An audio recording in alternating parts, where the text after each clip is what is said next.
നമസ്കാരം. അപ്പോൾ എല്ലാവർക്കും നമ്മുടെ ഒരു പുതിയ വീഡിയോയിലേക്ക് സ്വാഗതം.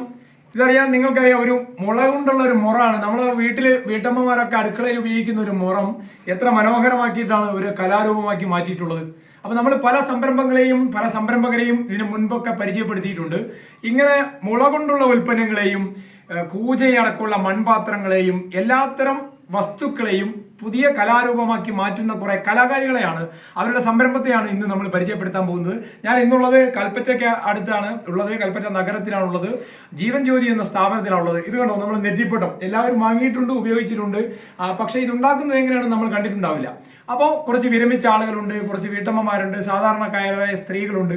അവരിങ്ങനെ നല്ല കലാരൂപങ്ങളൊക്കെ ഉണ്ടാക്കി. ഇതൊക്കെ കണ്ടില്ലേ, മൺപാത്രങ്ങൾ കൊണ്ടുള്ള ആ കൂജയൊക്കെ വളരെ പെയിന്റ് അടിച്ച് കുറേ ആൾ രൂപങ്ങളൊക്കെ ആക്കി ഏതൊക്കെ തരത്തിൽ അതിനെ മനോഹരമാക്കാൻ പറ്റുമോ അങ്ങനെയൊക്കെ മനോഹരമാക്കിയിരിക്കുന്നു. അപ്പോൾ അവരുടെ ആ സംരംഭത്തെക്കുറിച്ചും അവരെക്കുറിച്ചുള്ളതാണ് ഇന്നത്തെ വീഡിയോ.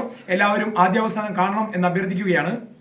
പട്ടികവർഗ സമൂഹത്തിൽപ്പെട്ട ആളുകളൊക്കെ മെടഞ്ഞുണ്ടാക്കുന്ന നമ്മുടെ മുറാണിത്. ഇത് സാധാരണ അടുക്കളയിലാണ് എല്ലാ സ്ത്രീകളും ഉപയോഗിക്കുന്നത്. ഇവിടുത്തെ സ്ത്രീകൾ ഇത് ഉപയോഗിക്കുന്നത് ഇത്രയും നല്ല മനോഹരമായ കലകൾ ഉണ്ടാക്കാറുണ്ട്. ആ ചുറ്റും നമുക്ക് കാണാം കുറേ ഏറെ മുറങ്ങൾ ഉണ്ടാക്കി വെച്ചിട്ടുണ്ട്. ഇതൊക്കെ എങ്ങനെയാണ് ഇങ്ങനെ ചെയ്യുന്നത് നിങ്ങൾ? എൻ്റെ ജീവൻ ജ്യോതി ഫാക്കൽറ്റിയാണ്. അപ്പോൾ എല്ലാം ഞങ്ങൾ ചെയ്ത് പരീക്ഷിക്കുകയാണ്. ഓരോന്നിലും മുറാണെങ്കിലും മുറത്തിൽ എങ്ങനെ നമുക്ക് കല കൊണ്ടുവരാൻ പറ്റും. അങ്ങനെ ഇതെങ്ങനെയാണ് ഫിനിഷ് ചെയ്തെടുക്കുന്നത്? എങ്ങനെയാണ് ഇങ്ങനെ പെയിന്റ്? ഇത് അക്രലിക് പെയിന്റിംഗ്. അക്രലിക്കാണ്. അത് ആദ്യമേ ബേസ് കൊടുക്കും എന്തെങ്കിലും? ഉണ്ട്. എന്താ ബേസ് കൊടുക്കുന്നത്? ഞങ്ങളതിൽ പ്രൈമർ അടിക്കും. ആദ്യം പ്രൈമർ അടിച്ചു കഴിഞ്ഞിട്ടാണ് പെയിന്റിങ്ങിലേക്ക് വരിക. ഇത് കണ്ടോ, ഇത് നമ്മുടെ ആനമുള സാധാരണ പീസാക്കിയിട്ട് ഒരു മുള കുറേ പീസാക്കിയിട്ട് ആളുകൾ പല ആവശ്യങ്ങൾക്ക് ഉപയോഗിക്കും. കണ്ടോ, ഇതിങ്ങനെ ടേബിളിലൊക്കെ വെക്കാൻ പറ്റുന്ന ഒരു സംഭവമാണ്. അത് ഇവര് മനോഹരമായ ഒരു കലാരൂപമാക്കി മാറ്റിയിട്ടുണ്ട് ഈ മുള ഉപയോഗിച്ചിട്ട്. അതൊക്കെ ചേച്ചിയൊക്കെ കൂടി എടുത്തത്. ചേച്ചിയുടെ പേരെന്താ? ചിത്രങ്ങളൊക്കെ വന്നിട്ടുണ്ടല്ലോ. ഇതിങ്ങനെ ഇങ്ങനെ മനോഹരമാക്കി ചെയ്യുന്നത് എങ്ങനെയാണ്? അത് മുള നമ്മുടെ കൈ കിട്ടി കഴിയുമ്പോൾ നമ്മളത് മിൻസാക്കിയിട്ട് അതിൽ ഫെയർ പെയിൻ്റ് അടിച്ച് നമുക്ക് ഏത് രൂപത്തിലാണ് ഏത് പിക്ചറാണ് വേണ്ടതെങ്കിൽ അത് നമ്മൾ നോക്കി വരച്ച് ചെയ്യുക. ആദ്യം ഇതൊക്കെ ഇങ്ങനെ ചെയ്യുന്നതിന് മുമ്പ് നിങ്ങൾ പേപ്പറിലൊക്കെ ഒന്ന് വരച്ച് നോക്കുമോ? പെയിന്റ് ചെയ്ത് നോക്കുമോ? നമ്മളൊന്ന് നോക്കും. മോഡൽ നോക്കും. എത്ര വർഷമായിട്ട് ചേച്ചി ഇതിങ്ങനെ ചെയ്യുന്നുണ്ട്? ഞാൻ ഒരു 8 വർഷത്തോളമായി സാറിൻ്റെ കൂടെ വർക്ക് ചെയ്യുന്നു. ഇതെല്ലാം ശരിക്കും പഠിച്ചു? പഠിച്ചു. ഞാൻ കേരള പോലീസിൽ നിന്ന് റിട്ടയർഡായ ഒരാളാണ്. CA ആയിട്ട് റിട്ടയർഡായി. അപ്പോൾ അതിനുശേഷം ഇവിടെ കൽപ്പറ്റ ഇങ്ങനെ ജീവൻ ജ്യോതി എന്നൊരു സംരംഭം എൻ്റെ ശ്രദ്ധയിൽപ്പെട്ടു. അപ്പം ഞാൻ അറിയുന്ന ഒരാളും കൂടിയാണ് ഇതിൻ്റെ നടത്തിപ്പ്. ഇവിടെ വന്ന് നോക്കുമ്പോൾ ഇവിടെ കുറേ സ്ത്രീകൾ ഇങ്ങനെ ഈ ചിത്രരചനയിൽ ട്രെയിനിങ് ആയിട്ടും പിന്നെ കാലങ്ങളായിട്ട് 10-12 വർഷമായിട്ട് ഇവിടെ തന്നെ പഠിച്ച് ഇവിടെ തന്നെ ജോലി ചെയ്യുന്നതായിട്ടും ശ്രദ്ധയിൽപ്പെട്ടു. അപ്പോൾ എനിക്ക് മനസ്സിലായതെന്ന് വെച്ചാൽ സ്ത്രീകൾ എത്രയോ ആൾക്കാർ ഇപ്പോൾ ഈ വനിതാ ദിനത്തിൽ തന്നെ പറയേണ്ട ഒരു കാര്യമാണ്. അത് എത്രയോ ആൾക്കാരെ ഉള്ളിൽ ഇതുപോലുള്ള ചിത്രരചനയും മറ്റുള്ള ഇതെല്ലാം ഒളിഞ്ഞു കിടക്കുന്നുണ്ട്. പക്ഷെ അതിനെ പ്രോത്സാഹിപ്പിച്ച് അതിനൊരു നേതൃത്വം കൊടുത്ത് മുന്നോട്ട് വരാൻ അതിനെ പ്രോത്സാഹിപ്പിച്ച് മുന്നോട്ട് അവരെ കൊണ്ടുവരാൻ ഒരു സംരംഭം ഇതുപോലുള്ള ജീവൻ ജ്യോതിക്ക് കഴിയുന്നുണ്ട്. അപ്പോൾ ഇവിടെ നടക്കുന്നത് ചിത്രരചനയാണ്. അപ്പം അങ്ങനെ ഉള്ള കലയെ പ്രോത്സാഹിപ്പിച്ച് കൊണ്ടുപോകുന്ന ജീവൻ ജ്യോതിയിൽ എനിക്കും കൂടെ ഇവിടെ പങ്കെടുക്കണമെന്നും അതുപോലെ ഒരു പരിശീലനം നേടണം എന്നുള്ള രീതിയിലാണ് ഞാനിവിടെ വന്നിരിക്കുന്നത്. എൻ്റെ പേര് പിനി വിനോദ്. ഞാൻ നേരത്തെ സാരി പെയിൻറ്റിംഗ് ഒക്കെ ചെയ്യുന്നുണ്ട്. ഇതിൽ ചിത്രരചനയിൽ താല്പര്യം ഉണ്ടായിരുന്നു.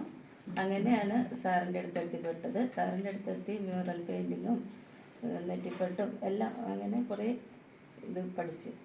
എൻ്റെ പേര് ആശാ സുഗതൻ. ഇവിടെ അടുത്താണ് വീട്.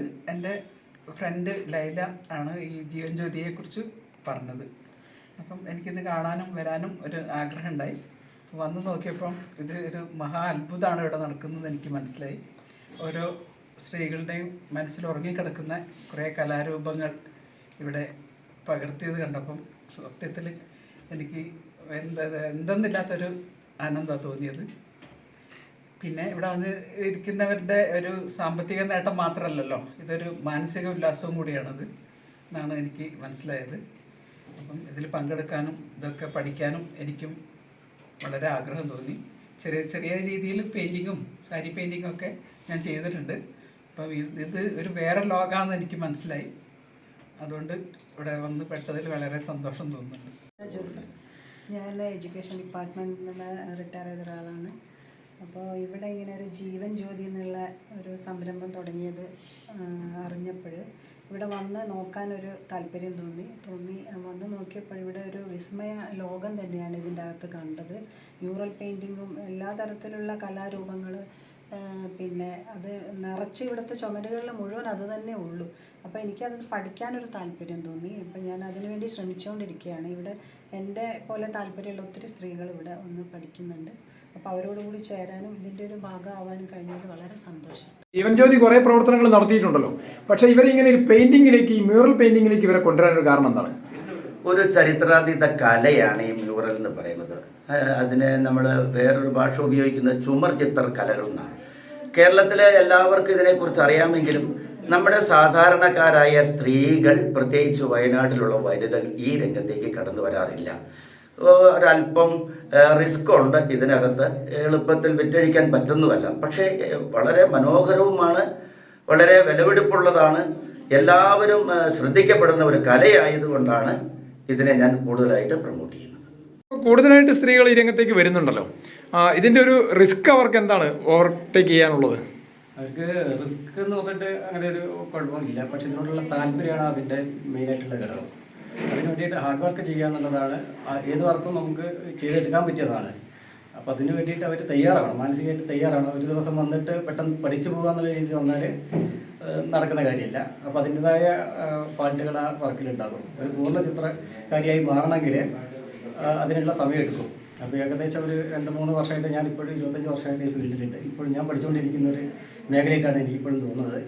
ഓരോ ദിവസം പുതിയ പുതിയ സാധനങ്ങൾ വരുന്നുണ്ട്, ചെയ്യുന്ന രീതി വ്യത്യാസമുണ്ട്. ഇത് പാരമ്പര്യ രീതിയിലൊരു ചിത്രകലേൻ്റെ ശൈലിയിൽ നിന്ന് ഇപ്പോൾ കുറേ കൊമേഴ്സ്യലിലേക്ക് മാറിയിട്ടുണ്ട്. ചിത്രത്തിൻ്റെ രീതികളും അതിനനുസരിച്ച് കലാകാരൻ മാറേണ്ടതുണ്ട്. ഞാനിവിടെ 6 വർഷമാണ് നമുക്ക് ജീവൻ ജ്യോതിയിൽ ഞാനിത് ചെയ്യാൻ തുടങ്ങിയിട്ട്. ഇവിടെ ബാമ്പൂല് ചെയ്യുന്നുണ്ട്, ക്യാൻവാസ്, പോട്ട്, ഇതൊക്കെ നമ്മൾ ചെയ്തിട്ടുണ്ടായിരുന്നു. ഇതിൻ്റെ ഭാഗമായിട്ടാണ് ഞാൻ വൈത്തിരി എന്നൂരിൽ നമുക്ക് ഷോപ്പ് തുടങ്ങാൻ പറ്റിയിട്ടുണ്ട്. അവിടെ ഞാൻ സ്വന്തമായിട്ടാണ് പ്രൊഡക്റ്റൊക്കെ ചെയ്യുന്നത്. അവിടെ നെറ്റിപ്പട്ടും അതിൻ്റെ കൂടെ തന്നെ ചെയ്യുന്നുണ്ട്. നമുക്ക് സാധനങ്ങൾ ചെയ്ത് നേരിട്ട് കസ്റ്റമറിലേക്ക് എത്തിക്കാനും ഇതിനെ കൊണ്ട് പറ്റുന്നുണ്ട്. എനിക്ക് ഒരുപാട് സന്തോഷമുണ്ട്. കാരണം ഇവിടെ വന്നിട്ട് ഞാൻ വെറുതെ ആയിട്ടില്ല. ഈ സ്ഥാപനത്തിൽ ഇത് പഠിക്കാൻ വേണ്ടിയിട്ട് വന്നിട്ട് ഞാൻ വെറുതെ ആയിട്ടുള്ള ഒരു സംരംഭം എനിക്ക് തുടങ്ങാനും പറ്റിയിട്ടുണ്ട്. അത് ഒരുപാട് സന്തോഷത്തിലാണ് ഞാനിവിടെ വരുമ്പോൾ എനിക്ക് ഇങ്ങനെ കലാപരമായിട്ട് വലിയ കഴിവുകളൊന്നും ഇല്ലായിരുന്നില്ല. പക്ഷേ സാറിൻ്റെ അടുത്ത് വന്ന് ഇതൊക്കെ പഠിച്ചപ്പോൾ, ഞങ്ങൾക്ക് മാഷത്തിരിയൊക്കെ പഠിപ്പിച്ചു തന്നപ്പോൾ ഞങ്ങൾക്ക് അതിൽ കൂടെ ഒരു വരുമാനം ഉണ്ടാക്കാനും പറ്റി. കൂടുതൽ അതിലുപരി മനസ്സിന് നല്ലൊരു സന്തോഷമുണ്ട്. ഇവിടെ വന്ന് ഇത്ര പേരുമായിട്ട് മിങ്കിൾ ചെയ്യുമ്പോൾ ഞങ്ങൾക്കൊരു ഭയങ്കര ഇതാണ്. കാരണം എനിക്കൊരു മോനാണ്, അവൻ പുറത്താണ്. അപ്പോൾ വീട്ടിൽ ഒറ്റയ്ക്ക് ഇരിക്കുന്ന ഒരവസ്ഥ. അപ്പോൾ അതിനേക്കാളും നല്ലത് ഇവിടെ വന്നിരിക്കുന്നതാണ് ഞങ്ങൾക്ക് ഇഷ്ടം. ഇവിടെ ഒരു ആൾക്കാരുമായിട്ടുള്ള മിങ്കിൾ ചെയ്യാൻ പറ്റുന്നുണ്ട്. സന്തോഷമാണ് ഇപ്പോഴും. ഇപ്പോൾ സാറ് ഈ സ്ത്രീകളെ പരിശീലിപ്പിക്കുന്നത്? ഞാൻ ഇന്ത്യൻ ഡെക്കറേഷൻ്റെ കർട്ടൻ വർക്ക്, കുഷൻ വർക്ക്, അതുപോലെ തന്നെ ഫ്ലവർ അറേഞ്ച്മെൻറ്റ്, പിന്നെ ബാഗുകളെല്ലാം സൈസ് ബാഗുകളും ഉണ്ട്. പേപ്പർ ബാഗ്, പിന്നെ ഫയലുകൾ, പെന്നുകൾ, ബഡ് സ്കൂളുകളിലൊക്കെ ബഡ് സ്കൂളിനൊക്കെ ചെയ്യുന്നുണ്ട്. അതുപോലെ അയൽക്കൂട്ടങ്ങൾക്ക്, പിന്നെ ലീഡ് ബാങ്കിൻ്റെയും പിന്നെ സന്നദ്ധ സംഘടനകളെല്ലാം ഒരു ഫാക്കൽറ്റി ആയിട്ടാണ് വർക്ക് ചെയ്യുന്നത്. അപ്പോൾ കയ്യിൽ കിട്ടുന്ന എന്തിനേയും കലാരൂപമാക്കി മാറ്റുന്ന ഈ സ്ത്രീകൾ അവരുടെ ഇത് നൽകുന്ന, ഇത് ലഭിക്കുന്ന കാഴ്ചക്കാരെയും ആ ഗുണഭോക്താക്കളെയും മാത്രമല്ല സന്തോഷവതികളും സന്തോഷവാന്മാരുമാക്കുന്നത്, അവരുടെ ജീവിതം കൂടി ആസ്വാദ്യകരമാക്കുന്ന ഒരു ശ്രമകരമായ ദൗത്യമാണ് അവർ ഏറ്റെടുത്തിട്ടുള്ളത്. ആ ദൗത്യത്തിൽ അവർ വിജയിക്കട്ടെ എന്ന് ആശംസിക്കുകയാണ്. ഏതായാലും ഈ വനിതാ ദിനത്തിൽ ഇത്രയും നല്ല ഒരു സ്ത്രീ കൂട്ടായ്മയെ പരിചയപ്പെടുത്താൻ കഴിഞ്ഞതിൽ സന്തോഷമുണ്ട്.